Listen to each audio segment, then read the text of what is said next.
Wendy Wilson is next. She's the assistant park manager of Antelope Island State Park, which is one of our very favorite places in Utah. She has been with the state parks for over 21 years and Antelope Island for the past 9 years.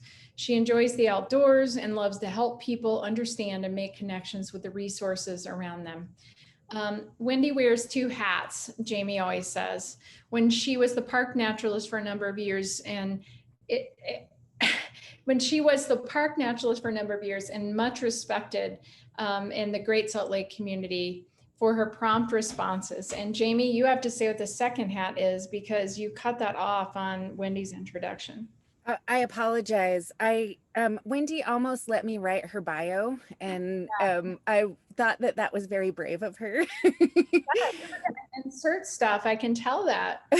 So, when she first came, it was so great to have a park naturalist that was really interested in the resource and really like teaching so many people about Great Salt Lake and helping everybody understand it. And then now she's a manager and she is out there in the sagebrush and among the shrikes and the gulls. And I just appreciate working with her and having some flexibility for our students that come and work on Antelope Island. So it's really awesome. It's good to see you, Wendy.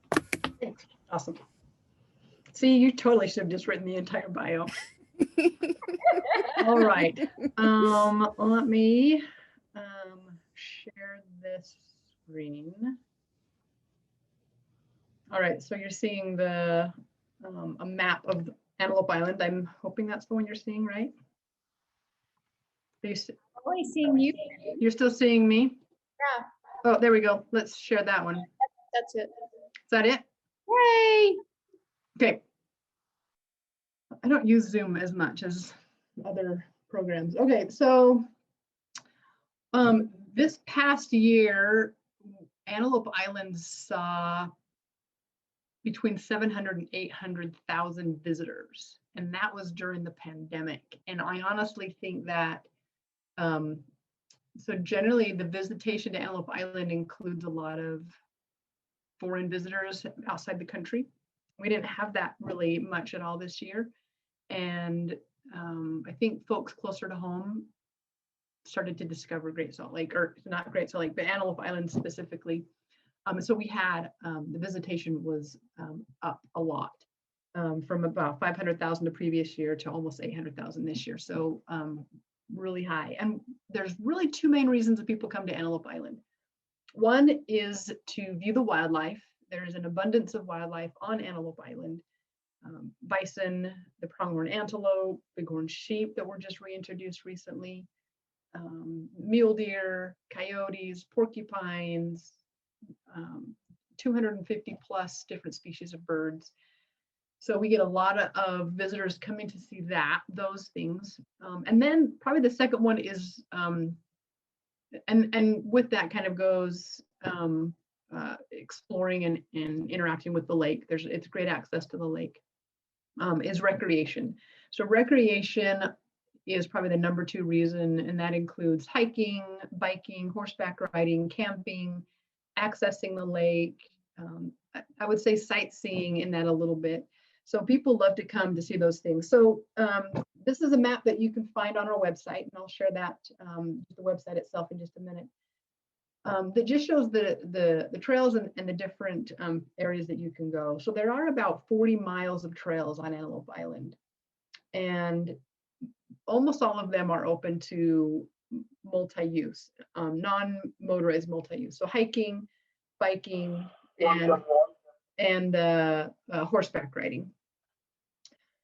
And then, and it's all non-motorized, so we don't have, the only motorized use is on the roads itself.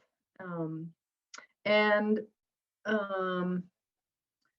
then there's, in addition to those uses, so mountain biking is not allowed on Prairie Peak Trail or Dooley Knob, and horses are also not permitted on those 2 trails. Everywhere else is open to all 3 of those activities. And weekends right now, even in the winter kind of spring months, are really, really busy. So if you want to avoid the crowds, come on a weekday for sure. And then I wanted to share our website. So if you're wanting to go, learn about what's happening, get some publications, the website's a great place to go for that. I just wanted to just kind of run through it really quickly, just to give an idea of what you're going to find when you come on here. So when you first launch, you're going to end up here on kind of the main page. The main page, we've got a Discover tab with frequently asked questions, which has a lot of good resources. Like, can I bring my dogs, and what kinds of, I'll just click on it. Can I do collecting? Are dogs permitted? Drones, fires, etc. It also includes some information on bison safety, drone regulations, a little bit of the history, our dark sky status, the little creepy crawlies. We've got a map of the park that is a little bit more interactive. So it just talks, you click on a different thing and it will show you kind of what that area is. Sorry. Events, and this includes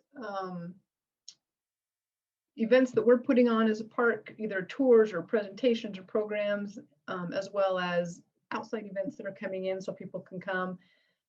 If, to know, hey, I'm coming out on March 13th, is there any big events that are going to kind of impede my access? And this would be one of them. And so we'll talk about what's happening and what you can expect as far as closures or impact to the trail system or impact to the roads.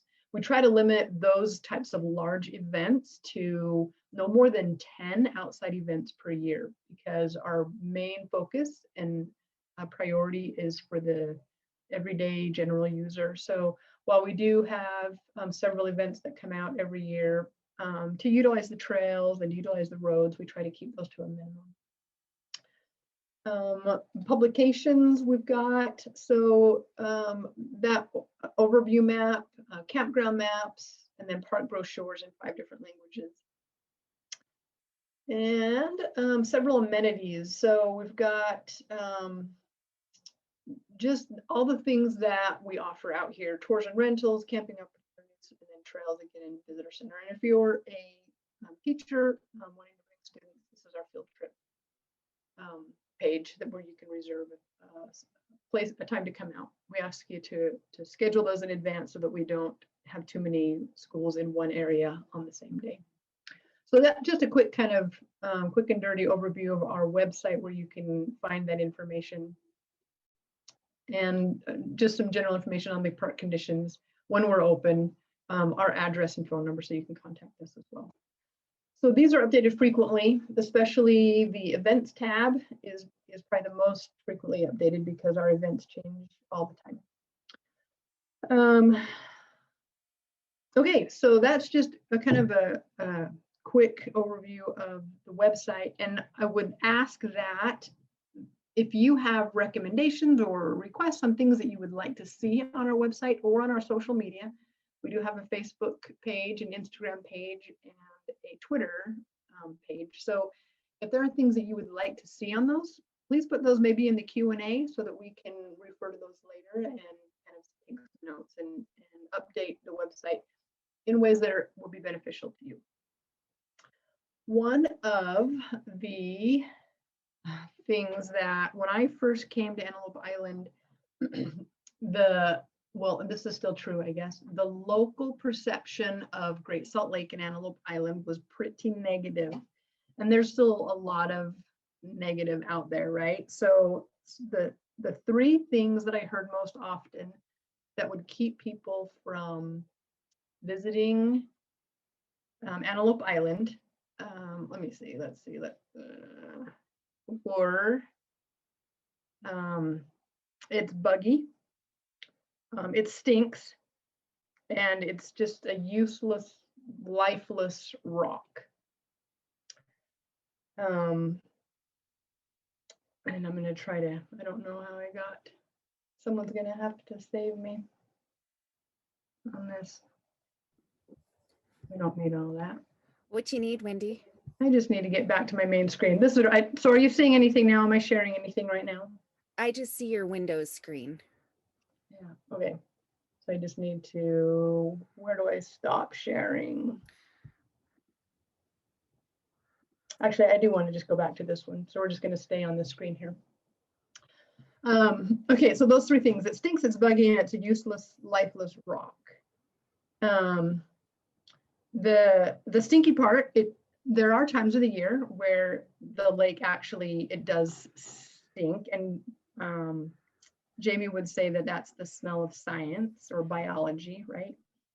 It doesn't stink all the time. It's often when it's warm, when we've got some strong winds.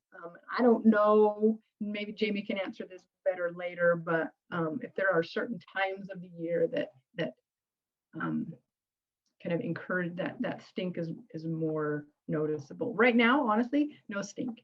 Often during the summer, you don't smell anything at all. And even when you do, you drive across the causeway and you get out to the island, and that smell is just kind of contained in Farmington Bay. So while there is a smell to it, it's kind of that decomposing smell, rotten eggs a lot of times. The island itself doesn't have that. So usually. The second thing is it's buggy, and that is true, but not year round. So again, right now, there are no bugs, although we have noticed that ticks are out in certain areas right now. So that's one thing to be aware of, is that we do have ticks out here. But as far as when we say, are the bugs out, have the bugs hatched, what we're referring to is not just any old random insect. It's the little tiny biting gnats, the no-see-ums. I usually refer to them as little hell with wings. So, and they really are, they're terrible. And they usually hatch around early to mid-April when temperatures reach about 65 degrees, and then die away in the summertime when temperatures reach about 90 degrees. So April, May, and June, when the temperatures are wonderful to be recreating, are the worst times to be out here for the gnats. And nothing is really effective against them. Bug spray doesn't work against them. Head nets, fine mesh head nets are what we usually use. But after June, July, August, September, it gets hot enough that those little bugs go away. There are other insects, some biting flies and some mosquitoes. However, those generally tend to respond pretty well to bug spray. So you can come out and interact, go on a hike and go on a bike without too much problems. And then come fall, like September, October is probably another really good time of the year. Some of my favorite times are in that time of year. So yeah, it's buggy, but if you know the kind of the time of year, different bugs will come out at different times. And the only ones that you really need to really worry about are those little gnats. Again, that's April, May, and June. And the last one that I want to kind of end with is that Antelope Island is this kind of this dead, useless rock. And one of my favorite things is to talk to people who have been out here for the very first time. I've lived here 65 years and I've never been out to Antelope Island, and they're sad that that's the case, right? That they come out and they're in awe. They're amazed at the views and the beauty and the wildlife and the recreation opportunities. It really is just a really magical and incredible place. So I just wanted to whip through a couple of pictures of this dead, useless, lifeless rock known as Antelope Island. If I had music, we would play that. But taken different times of year, of course, it's not dead. There are a lot of beautiful wildflowers. There's a lot of incredible wild scenery. There are about 40, 50 freshwater springs out here, and some of them run pretty consistently year round, which is where the wildlife get their water from. A lot of incredible hiking trails. Winters don't always look like this. Winters are often pretty clear of snow so that you can recreate year round. When the mountains are full of snow, you can come out here and hike. Incredible geology. It's a hot spot for geologists to come and study the unique rock formations. So just a lot of really cool geologic and biological features out here. Some of the coolest rocks, these are banded gneiss, almost 2 billion year old rock formations. yeah, so I finally found my stop sharing page. And if you have any questions, throw them in the chat. We'll talk about them later, but that's all I